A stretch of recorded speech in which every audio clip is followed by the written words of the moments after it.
I can't believe I'm about to say this. I actually liked Dolittle. I enjoy a film that has one of the worst Metacritic scores of the year. Maybe there's something wrong with me.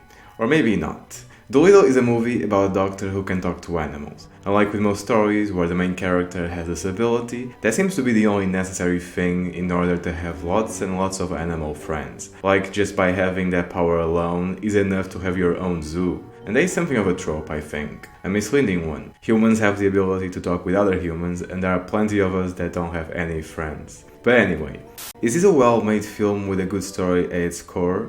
Not really. It's not very good. The visual effects are incredibly cheap, the tone is childish and simplistic, and the story isn't anything special. This is literally a generic family adventure film. And I liked it. I didn't went in expecting to enjoy it. In fact, I only decided to check it out so I could get it over with. I knew the rating this movie had on IMDb, and one of my favorite critics gave it a 2 out of 10. So that was pretty much all I was expecting. That Dolittle will just be another crappy, shitty film with nothing amusing about it.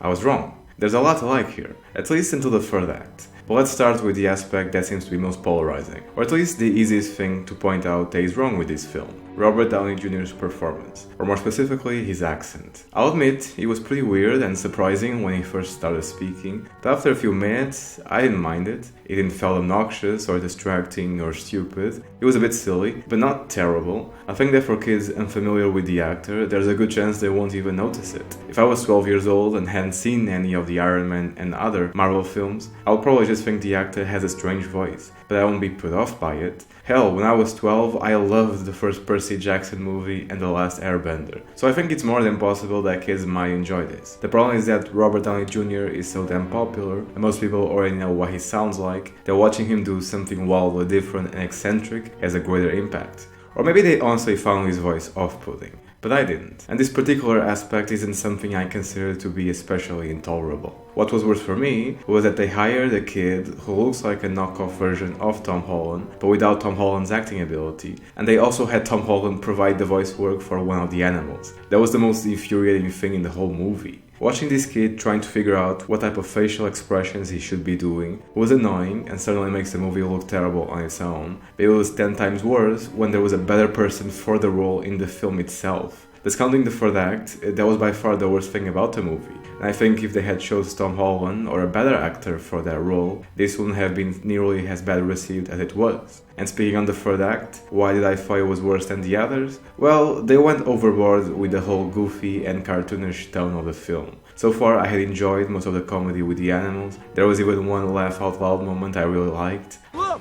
Is that the boy? He's coming to finish the job! He won't rest till I'm dead! He's obsessed! I had a good laugh with that one. I didn't mind the ridiculous and juvenile tone of the story. It was very much on the same level as Sonic. It didn't take itself too seriously, and I wasn't horrified by what I was watching. But then when they finally found the island and have an encounter with a dragon, that's when things turned sour. For starters, the visual effects on the dragon were considerably worse than in any of the other animals, and the whole sequence was filled with fart noises and other kinds of cheap humor that only young kids can enjoy. Or maybe not even them. The final act was pretty terrible. I'm giving Dolittle a 3 out of 10. Like I said before, this was another family film on the same vein as Sonic. It wasn't very good or impressive, but I was amused by it and didn't find the whole thing to be as much of a waste of time as other critics did.